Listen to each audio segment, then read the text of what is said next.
जी हां दोस्तों, राहुल गांधी और तेजस्वी यादव के सामने घुटनों पर आए नीतीश कुमार। गलती सुधारने में जुटे नीतीश, सख्ते में बीजेपी आला कमान और उत्साह में इंडिया गठबंधन। बहुत स्वागत है आप सभी का। आप देख रहे हैं द राजनीति का विशेष सेगमेंट खबर और विश्लेषण। मैं हूं जब्बार खान। दोस्तों, आखिर ऐसा क्या हो गया कि एक तरफ नीतीश कुमार एक के बाद एक घोषणाएं करके अपनी जेडीयू की चुनावी रणनीति को बेहतर करने की कवायद में जुटे ही थे कि तभी उनको जोर का झटका लगा। आखिर तेजस्वी और राहुल गांधी ने ऐसा क्या कर दिया जिससे नीतीश कुमार बैकफुट पर दिखाई दे रहे हैं। बिहार की राजनीति में वो कौन सी उथल पुथल की तस्वीरें सामने आ रही हैं और नीतीश कुमार की मजबूरी क्या है? क्या वो गलती सुधार रहे हैं? विस्तार से आपको बताएंगे दोस्तों, अंत तक इस वीडियो को जरूर देखें। दोस्तों, अब जबकि बिहार में विधानसभा चुनाव के लिए आचार संहिता लागू होने में महज 2.5 महीने के आसपास का वक्त बचा है, नीतीश सरकार ऐसी घोषणाएं कर रही है जिनसे पहले वो बचा करती थी। यानी कि वो नीतीश कुमार जिन घोषणाओं को लेकर के कभी सोचते तक नहीं थे, अब उन घोषणाओं को कर रहे हैं। पहले इन्हीं का वो विरोध करते थे। ये ऐसी घोषणाएं हैं जिनके बारे में ये माना जा सकता है कि ये चुनावी छटपटाहट की वजह से की जा रही है। नीतीश सरकार ने हाल में ही सामाजिक सुरक्षा पेंशन की राशि 400 से बढ़ा करके 1100 के करने की घोषणा की और उस पर ताबड़तोड़ अमल भी कर दिया। और इसके बाद अब यह खबर सामने आई कि बिहार सरकार ने राज्य में 100 यूनिट मुफ्त बिजली देने की तैयारी पूरी कर ली। इसके लिए ऊर्जा विभाग ने योजना बनाई और वित्त विभाग ने इसे अनुमोदित भी कर दिया। दोस्तों, इस योजना को कितनी जल्दी लागू किया गया, इसका अंदाजा इस बात से लगा सकते हैं कि चुनावी रणनीति की छटपटाहट में नीतीश कुमार ने ताबड़तोड़ फैसले एक पर एक करते चले गए। मुख्यमंत्री नीतीश कुमार ने शुक्रवार को ही सामाजिक सुरक्षा पेंशन योजना के 1 करोड़ 11 लाख से अधिक लाभार्थियों के खाते में 1227 करोड़ रुपए ट्रांसफर भी कर दिए। यही नहीं, उन्होंने ये घोषणा भी की कि विभाग को निर्देश दिया गया है कि 10 तारीख तक पेंशन राशि भेज दिया जाए। दोस्तों, मुख्यमंत्री नीतीश कुमार ने इस मौके पर 2005 के पहले की व्यवस्था पर भी सवाल उठाए। दावा किया कि उन्होंने सामाजिक सुरक्षा के क्षेत्र में बहुत काम किया, लेकिन उनके आलोचक कहते हैं कि लंबे समय से महज 400 की सामाजिक सुरक्षा की पेंशन दी जा रही थी और विपक्ष के दबाव में आकर उन्होंने इसे बढ़ाने का फैसला ले लिया। आपने देखा कि किस तरीके से इंडिया गठबंधन की तरफ से जो दावे किए जा रहे, जो वादे किए जा रहे, जिस तरीके से जनता के बीच में इंडिया गठबंधन की स्वीकार्यता राजनीतिक जानकारों की नजर में बढ़ रही है, वो कहीं ना कहीं तेजस्वी यादव राहुल गांधी की उस लाइन पर नीतीश कुमार को मजबूर करते हुए दिखे कि नीतीश कुमार भी उस पर चलें। और नीतीश जिसका विरोध कर रहे थे, सारा विरोध छोड़ करके उस पर आगे बढ़ गए। उनको पता है किसी भी हाल में बिहार के चुनाव में सीटों के बंटवारे में इस बार उसी स्थिति को बनाए रखना है जिस स्थिति पर नीतीश प्लान बना चुके हैं और उनको 43 से 73 तक जाना है। उधर तेजस्वी यादव ने दोस्तों लिखा कि हम आगे आगे और हमारे पीछे पीछे हैं 20 सालों के थकाऊ बाऊ बेकाऊ दिखाऊ खटारा सरकार। जो वादा हम करते हैं उसको ये नकलची एनडीए सरकार तुरंत कॉपी कर लेती है, क्योंकि थके हुए लोगों के पास अपना कोई विजन, रोड मैप और ब्लूप्रिंट है ही नहीं। हमारे अनेक वादों की तरह युवा आयोग गठित करने की घोषणा को भी आज इस नकलची सरकार ने चुरा लिया। 20 वर्षों तक युवाओं के हक अधिकार पर डाका डालने वालों को जगाते और झकझोरते रहेंगे। अब देश का सबसे युवा प्रदेश बिहार इस नकलची और निकम्मे सरकार से छुटकारा पाएगा। दोस्तों, तेजस्वी यादव ने जिस अंदाज में जिन शब्दों का चुनाव किया प्रहार करने के लिए, वो चर्चा का विषय है।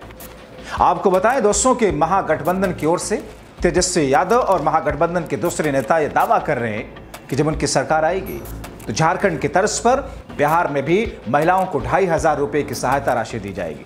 इसके अलावा महागठबंधन की ओर से सामाजिक सुरक्षा की पेंशन राशि को बढ़ा करके 1500 रुपए करने का ऐलान किया गया है, जिसे नीतीश ने कॉपी किया।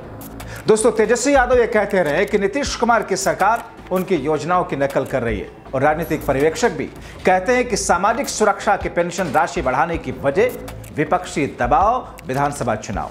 अब 100 यूनिट बिजली मुफ्त देने के प्रस्ताव को भी चुनावी छटपटाहट माना जा रहा है और इसी वजह भी आपको बताते हैं। दरअसल मुख्यमंत्री नीतीश कुमार बिहार में मुफ्त बिजली देने की विरोधी रहे।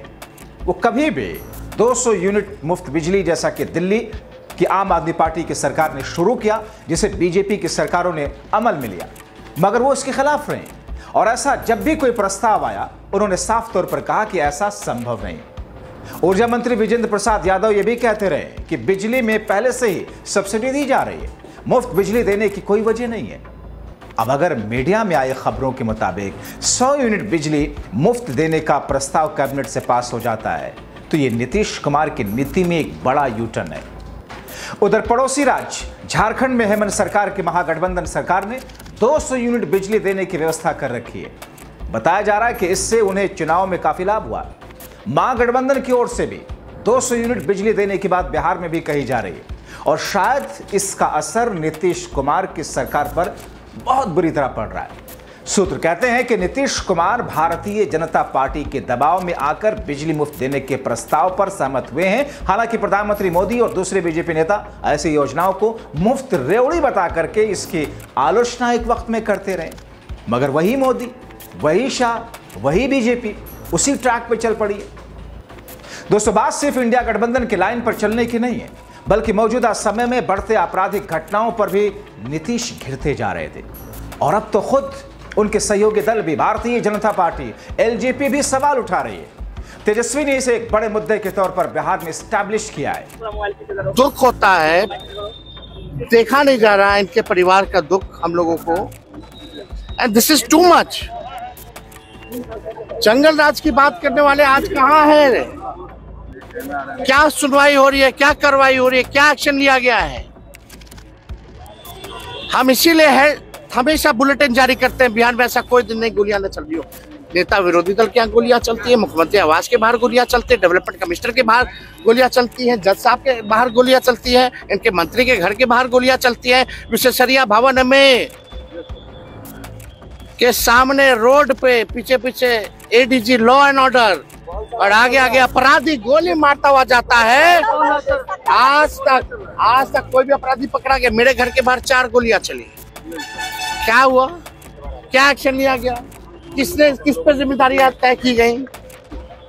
आप समझ सकते हैं स्थिति बिहार की भयावह है, और सरकार में डर भय खत्म हो गया। बस इंतजार करना कब आपको आएगा, ठोक के चला जाए। आपको डर लगा? आप 500 मीटर आप एक बात पता है, जो आपको महसूस हो रहा है ना, वही महसूस हमको भी हो रहा है। ये इंसान हम लोग हैं, इंसान है, इतना बड़ा नाम है इनका। आप बताइए 6 साल से इनके बेटे के हत्यारा जो है अब तक क्यों नहीं पकड़ा गया? ये क्यों नहीं पकड़ा गया? सीसीटीवी हर जगह रोड पे चलिए। 2 घंटा लगा इनके परिवार के लोगों को कहने आने में। जब प्रधानमंत्री जी आते हैं भाषण देने, जंगल राज अपने दोनों उप मुख्यमंत्री को बुला के पूछो, हिसाब लो कि क्यों जो है बार बार अपराध बिहार का बढ़ रहा है। ये पहली घटना नहीं है ना, लगातार हो रही है। कोई ऐसा जिला नहीं है जहां गैंग रेप, किडनैपिंग, मर्डर, लूटपाट, अपहरण नहीं हो रहा। सॉरी टू से, आप लोगों को हमको दोष नहीं है। आप लोगों के जो मीडिया जब तक असली भूमिका में नहीं आएगी, अभी ये घटनाओं तक खाल नोच लिया होता तेजस्वी यादव का, खाल नोच लिया होता मीडिया। हमको डर नहीं है किसी से, कोई एडिटर पेडिटर हो, छापो ना छापो हमको क्या लेना देना, लेकिन सच तो छापो भाई। ये कौन सा राज है? हमारा राज आए, हमारे राज्य में अगर कोई घटना तो बोलो, लेकिन एनडीए के राज्य में घटना है तो छुपाओ, प्रोपेगेंडा करो। ये तो रहा बढ़ते अपराधों की बात और बिहार में जंगल राज की बात। दोस्तों, राजनीतिक पर्यवेक्षकों का मानना है कि नीतीश कुमार सरकार में शामिल भारतीय जनता पार्टी और खुद उनकी पार्टी जदयू को शायद ये एहसास है कि इस बार का चुनाव 2020 के विधानसभा चुनाव से ज्यादा मुश्किल है। राजनीतिक समीकरणों के अलावा जनता के बीच में अलोकप्रियता इस डर की बड़ी वजह है, और यही वजह है कि लोगों को लुभाने के लिए नीतीश सरकार ताबड़तोड़ घोषणाएं कर रही है। नीतीश सरकार और एनडीए के लिए सामाजिक सुरक्षा पेंशन और मुफ्त बिजली के अलावा बिहार में डोमिसाइल नीति भी एक बड़ी चुनौती बनी है। आरजेडी नेता तेजस्वी यादव लगातार डोमिसाइल नीति लागू करने की बात कर रहे हैं, और ऐसा बताया जा रहा है कि इस वजह से उन्हें बेरोजगार युवाओं का बड़ा समर्थन मिल सकता है। शायद इसी का दबाव है कि मुख्यमंत्री नीतीश कुमार ने फिलहाल बिहार की नौकरियों में महिलाओं के लिए जो आरक्षण है उसमें डोमिसाइल नीति लागू करने की घोषणा की और इसे तुरंत लागू भी कर दिया।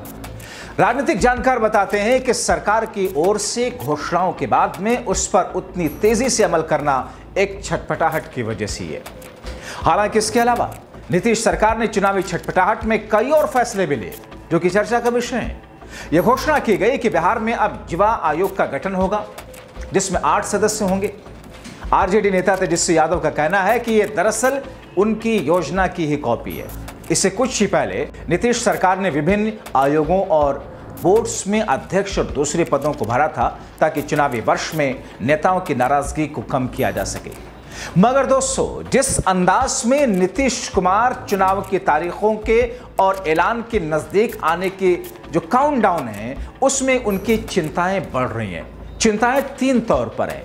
एक ये कि नीतीश कुमार अपनी पार्टी जेडीयू, जिसे बीच में कई बार ऐसी खबरें आई कि बीजेपी खुद नीतीश की पार्टी को तोड़ने में लगी है, मगर इस बीच में जबकि नीतीश कुमार ने साफ तौर पर एनडीए के साथ ही चुनाव लड़ने का बहुत पहले से ऐलान कर दिया, बार बार किया, और बीजेपी को यकीन हो चला कि नीतीश शायद अब पलटी नहीं मारेंगे, तो ऐसे में बीजेपी खामोश तो है, लेकिन नीतीश को यह लगता है कि बीजेपी 43 से हमें आगे बढ़ने की कोई ऐसी रणनीति पर अमल करके हमें कामयाब होने देने के लिए उस रास्ते में रोड़े डालेगी, और ऐसे रोड़े होंगे जिससे सीधी तौर पर बीजेपी पर आरोप भी न लगे।